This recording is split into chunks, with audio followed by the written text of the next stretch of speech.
prema kraju.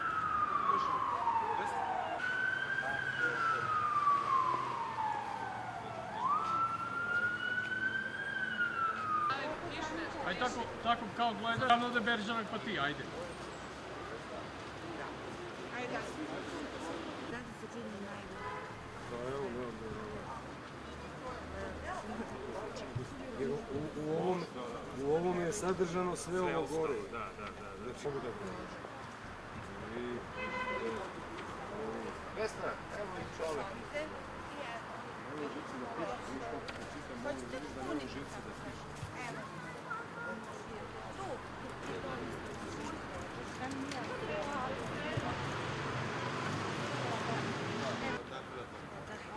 Ja.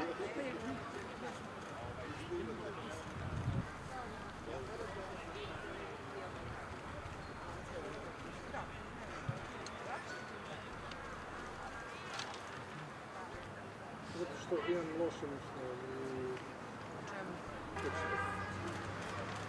Ako će Čita Simonović, volao bi da vidim fakciju.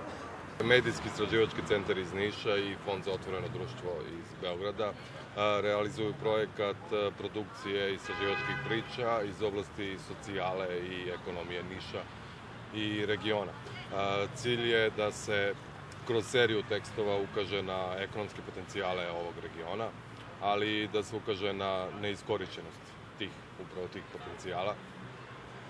Fokus je na razlozima loših poslovanja, uticaju crnog tržišta, korupcije i nedovoljnoj inicijativi da se nešto krupno promeni u ekonomskoj slici Niša i regiona.